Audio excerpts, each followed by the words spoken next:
Hello, hi guys! Magandang hapon sa inyong lahat. This is Shin Rodriguez from Asagari Channel, a faith healer, also mata reader. So ngayong hapon na to, tignan natin ang sabihin sa iyo ng ating mga gabay. So this is a monthly gabay for the month of April 2024 for the sign of Leo. So Leo, welcome to my channel. Ano kayang messages, advices na spirit guides ang ating masasaga for today's video? Kanina naman kayang energy or kaganapan sa buhay ng mga Leo signs ang ating mga kagilang. So, guys, this reading is a general reading lamang, hindi lahat makaka-resonate. Kunin lamang po makaka-relate sa inyo and comment down below kung kaninong energy ang ating nasagap. And of course, don't forget to like and subscribe my channel and hit the notification bell for more videos updated. Kasi maraming salamat po sa mga walang sawang pagsuporta sa aking channel. Lalong-lalo na yung hindi nag-i-skip ng ads. Naway pagpalain kayo ng Diyos at may kapal, siksik-liglig na gumapaw na biyayang manong balik sa inyo. So let's see what is the messages, advices sa iyo ng ating mga gabay. For a monthly gabay for the month of April 2024 for the sign of Leo. Let's see and watch this. So there's an information with the King of Pentacles. So there's a practicality. So kailangan maging practical kapag dating sa finances, hindi ka basta-basta mabubudol. No, wag ka magpapabudol, wag ka magpapaulol, at wag ka magpapalinlang sa mga taong nasa paligid mo. Additional messages for the Three of Cups. So there's a lot of celebration. There's a lot of invitations, no? Parang marami ka, kumbaga maiimbitahan ka sa, there's a family gathering or something, invitation for birthday, celebration. So, sinasabi sa'yo dito, kailangan maging practical ka, hindi yung puro gastos. And the Seven of Wands is being protected, no? Protectionan mo yung grounds mo, even your territory and finances. Additional messages for the Ace of Pentacles, that because of there's a big money and big opportunity na paparating sa buhay mo. So let's see additional messages. And of course, guys, there's the Moon card. For there's a dream coming true or something a truth reveal. Na may mga bagay dito na matutuklasan mo na at malalaman mo na. And the Strength card is something confidence. No, mukha rin ibubus mo yung confidence na ito, magiging matapang ka na this time, no? Hindi ka na naduduwahan, no? Kumbaga, handa ka ng lumaban. Let's see what is the King of Pentacles. And there's a Death card. So there's an ending and a new beginning, no? May mga bagay na matatapos na at may mga bagay na magsisimula na at transformations, no? So let's see what is the Three of Cups. So there's the King of Cups. So there's a devoted and supportive persons. At sinasabi sa'yo dito with the Three of Cups, kumbaga sinasabi dito na maraming, there's a socializer or something, kumbaga, collaboration with your friends, maaaring kumbaga, there's a third party involved, no? Kaya mag-ingat ka, baka masapawan ka. And then the Seven of Wands is the Six of Wands, so there's a victory and success. So sinasabi sa'yo dito, at the end of the time, you are being protected. At mapagtatagumpayan mo at makukuha mo what you deserve. The Ace of Pentacles represent the Knight of Cups. So there's an offer, proposal, promotion. So, magdadala sa ito ng big money at big opportunity. The Moon card represent the World card. So, there's a dreams na maaaring makapag-travel ka na, maaaring makaalis ka na pupuntang ibang bansa, or makapagtrabaho ka na galing papunta sa ibang bansa, or baka itong hiniling mo ay makauwi ka na sa ating bansang sinilayan. So, let's see what is the Strength card. Represent the Four of Pentacles. Protect your power, protect your energy. Kailangan alam mo kung saan ka maging matapang, no? Hindi ka pwedeng tapang-tapangan. Na kailangan matapang ka totally. No? So let's see what is the King of Pentacles and the Death card. So there's a Queen of Pentacles, being practicality and good sense pagdating sa entrepreneur. No? Kailangan mautak ka, matalino ka. Alam mo kung ano yung grounds mo. Alam mo kung paano mo papatakbuhin at papalaguin ang iyong finances. The Three of Cups and the King of Cups. represent the Knight of Pentacles. So there's a security. Kailangan maging secure ka. There's kumbaga, ego or something formula pagdating sa mga bagay na yun. Kumbaga, alam mo, hawak mo ang puzzle or dapat alam mo yung grounds mo, no? Kumbaga, kaya mo dapat silang no? Kumbaga, kaya mo ipakita sa kanila na, kumbaga, hindi nila, kumbaga, papaikot yung person mo ng ganun-ganun na lang na kumbaga ikaw lang ang paniniwalaan at ikaw lang ang mamahalin niya. Ay, may ibang atake ka doon ha. So let's see what is the 7 of Wands and the 6 of Wands. So there's an Ace of Wands for a new beginning and new plans and of course new ideas. So let's see what is the Ace of Pentacles and the Knight of Cups represent what? So there's an information with the 5 of Pentacles. Mag-ingat ka. Kumbaga, sinasabi sa'yo dito baka atong offer na to, it's a big money and a big opportunity, ay maaari magdala sa ng financial crisis or financial loss. Or suddenly guys, baka biglaang may maganap na hindi magandang offer. So ibig sabihin, mag-ingat ka, hindi kasi lahat ng offer ay dapat mo tanggapan. Baka there's a big money, yun pala yung big money na mawawala sa'yo. Kaya mag-ingat ka ha, hindi dapat lahat ng mga bagay mag-i-invest ka at hindi lahat ng mga bagay ay kumbaga pag-anuhan mo, paniniwalaan mo, lalo-lalo na pagdating sa pera, hindi ka pwedeng mamaya, no? Kumbaga, kailangan mo muna magbayad sa ganito, ganyan, alam mo mag-invest sa ganito. Mag-ingat ka ha, mabubudol ka dito. And the Sun card is the pure positive outcome. So, maaring malaman mo ang katotohanan na yan at magbigay sa iyo ng travel and opportunity for you with the success. So, let's see what is the Strength card in the 4 of Pentacles. Referencing the King of Swords, no? Kumbaga, there is some mental clarity and of course, there is some information na maaaring maging wais ka this time. So, let's see what is the additional outcome. Ang outcome for you is the Knight of Swords. So, this is the success driven. Na magiging successful ka at the end of the time. At the same time, there's a King of Wands by control, no? Kumbaga, kailangan kontrolin mo yung emotions mo, kailangan kontrolado mo lahat ng kaganapan sa eksena mo with the Ace of Cups, no? Kumbaga, there's a new offer, new love life, and new romance, no? So, let's see, parang may gusto pa akong malaman dito about dito sa pinaka-outcome. So, there's the Hangman. Baguhin mo yung perspective mo. Baguhin mo yung paniniwala mo or baguhin mo yung mindset mo dito. Baka yan ang magdulot sa'yo sa pagka-stuck sa situation. And that there's a 3 of Pentacles, collaboration, get more information. Alamin mo muna ha, para mamaya baka matali ka or mahulog ka sa bitag. Mag-ingat ka, baka mapunta ka sa alanganing sitwasyon. So let's see additional messages for dating sa career. Sa career, there's a Page of Cups by intuitions, no? Kumbaga, may gut feeling ka pagdating sa career, and of course, pagdating sa finances mo. And there is a Knight of Cups for a wish fulfillment. So talagang pagdating sa career and of course finances mo, magbubloom yan, no? At talagang matutupad yung hiniling mo. Parang abot kamay at talagang, di ba? Kumbaga pinakita sa yung gandang hindi mo inakala dito na parang, kumbaga nandiyan ka sa sitwasyon dahil sa galing at pagtalino mo at or else, kumbaga dahil sa pakikinig mo sa mga gabay mo. Additional messages for love life. So, pagdating sa love life, there's a Knight of Wands, no? Kumbaga, kailangan kalmado ka, no? Huwag ka masyadong agresibo kapag alam mo mainit ang ulo ng person mo, kumalma ka, dumistansya ka, huwag mong salubungin ang init ng ulo niya. Or else, vice versa. So, there's a 7 of Cups, so there's a lot of opportunity coming in for you. Or either maraming tao rin na nanggugulo behind your back, no? There's a confusion or something, illusions, no? Maraming mga ilusyonada sa paligid mo. Additional messages for health. Sa health mo, there's a magician. So, oh my God.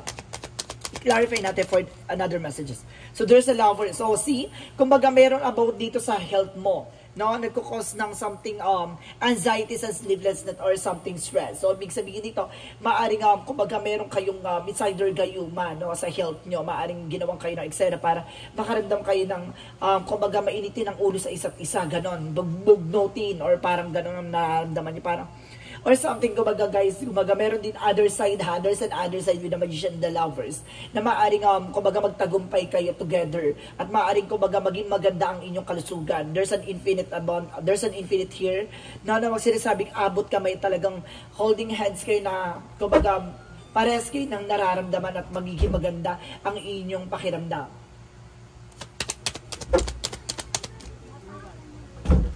Let's see what is the magical fairy messages.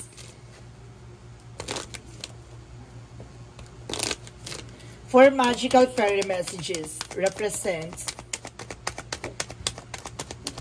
connect with the nature. So, kailangan, kumbaga sinasabi dito, kailangan mong mag-rejuvenate, no? Kumbaga, kailangan mong magliwaliw or mag-unwind man lang, no? Or, kumbaga, this coming summer season, kailangan mo sigurong kahit paano, no, kumawala sa mga sitwasyon na stress, no, or depression, or something na nagbibigay sa iyo ng, kumbaga, worries, no? And there's a perfect timing. So, this is the moment, no? Kumbaga, at makakalis ka na sa situation, you are on the right track. So, let's see what is the Yin and Yang Oracle card. So, there's a receive and offer, no? Handa ka sa mga matatanggap mo. And there's a memories. Magiging memorable to. Now, this is a very momentum experience. So, let's see additional messages for a solid foundation. Mukhang ito yung magpapatibay or papalakasin ang pundasyon nyo together and there's an attraction. Maaring attracted kayo sa isa't isa or kumbaga, nagiging ano kayo, hot. No? So, let's see what is the synchronicities. For synchronicities, messages for store. Mag-ingat kami unos. No, nasusubok, no? Sa eksena mo, don't you worry, there's a success is waving. So, huwag ka mag-alala. At magsasuccess ka at the end of the time. There's a leader. Pamunuan mo, take charge of situation. Kayang-kaya mo yan. No? Malakas ang pakiramdam mo at kayang-kaya kang turuan ng ating Panginoon or ng ating gabay na kumbaga kung saan ang magiging daan or patungo sa tamang landasin. So, let's see what is additional messages for angel spirit messages.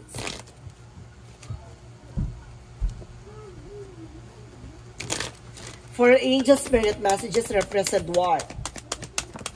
So there's an information with the unicorn by trust. So kailangan mo magtiwala. And because there's a gift na maraming regalo ang ating mga gabay. So there's a past life. So maaring, kumbaga ito ay maaring nangyari na sa nakaraang buhay mo. And there's an empowerment and perseverance. So kailangan mo maging malakas at kailangan mong magtiyaga, no? Sa mga bagay na kung ano man ang meron ka. At the end of the time, magbubloom yan at lalago at lalakas. Ganun yun. Magtiwala ka. At the same time, there's a release. So, see, kailangan mo lang alisin ang transition at kailangan mo may mabago sa sistema mo. So, let's see what is Archangel Michael messages. Archangel Michael messages for a positive thought, create a positive result. No? Panatiliin mo, positibo ka at magiging maganda ang resulta na mangyayari sa buhay mo. There is a lean on God and angels support you. So, see, ang ating Panginoon ay at ang ating mga gabay ay sinusuportahan ka. No, at pinoproteksyonan ka sa lahat ng mga nangyayari sa buhay mo. And of course, some of you naman, guys, this situation is already resolved. So, some of you natapos na, no, ang nakaraang chapter. So, panibagong yugto naman to. So, let's see what is the chakra messages. Chakra messages represent what? Destiny. Wow! So talaga nakalaan talaga yung mga posibleng mangyari and there's an isolation. Kailangan mo makawala sa sitwasyon for a negativity and of course for a black magic and bull rather. And there's a rejection, no? Kailangan there's a lot of confusion out there, no? Kumbaga maraming taong guguluhin ka, lilinlangin ka, kaya kailangan marunong kang tumanggi at marunong kang mag-reject, no? Or mag-ignore ng mga tao na sa paligid mo. It's either susulsol or bubuyusay or susubukin ang pananampalataya at tiwala mo. For the energy represent what? Strategy, no? This is your strategy. Gamitan mo rin na strategiya to, no? Para maging matagumpay ka and there's a door to the value. So, ibig sabihin dito, kumbaga maraming salaping papasok. There's an Ace of Pentacles. So, ibig sabihin dito, ang kasaganahan ay talagang ilalahad sa'yo. There's an all tied up. Kailangan mo lang kumawala sa negatibo at nagbibigay sa'yo ng negatibo and of course, toxicities. So, let's see what is Archangel Raphael. And sinasabi dito, call upon Archangel Raphael for help. So, kailangan mo na tulong nating Archangel Raphael for healing. At the same time, there's a fresh air. So, kailangan mo talaga na sariwang hangin. Kailangan mo na unwind. Kailangan mo talagang pumunta sa mga beach or something na makakalanghap ka ng sariwang hangin. Kailangan mo na pumunta ng mga bundok-bundok, probinsya, gano'n. And there's an infinite abundance. Kasaganahan talaga ay ilalahad sa'yo. And there's a leadership at kaya mong pamunuan ang magiging sitwasyon mo. Pasabog. So let's see what is the Monsology. Hold your vision. Panghawakan mo lang daw talaga yung mga bagay na nakikita mo kasi posibleng mangyari yan. And of course, sinasabi dito, there's the end of the cycle approaches. So, tatapusin na ang mga pangyayari or kaganapan sa buhay mo na hindi maganda. No? Maaaring matatapos na yan. So, let's see what is additional angel spirit guides. Friendship, no? Kung baga sinasabi dito, may kinalaman ng mga friend mo, no? Ano kasi sinasabi, may reason kaya nawawala sila sa buhay mo or may mga bagay na inaalis sila sa'yo. At the same time, there's a discipline. Kailangan mo ng disiplina sa sarili mo. No, kailangan mo makinig sa sarili mong utak, no? Sa sarili mong ideas. Additional messages. So there is a wait. It's not yet time. So may mga bagay na hindi pa napapanahon at may mga bagay na hindi pa para sa'yo. So kailangan mo maghintay. Huwag kang pala desisyon. And there is a weight of the world. So there's it's not yours to carry. So may mga bagay na hindi mo dapat binibit-bit. No, let it go. Boundaries. No, kailangan mo mag-set ng boundaries.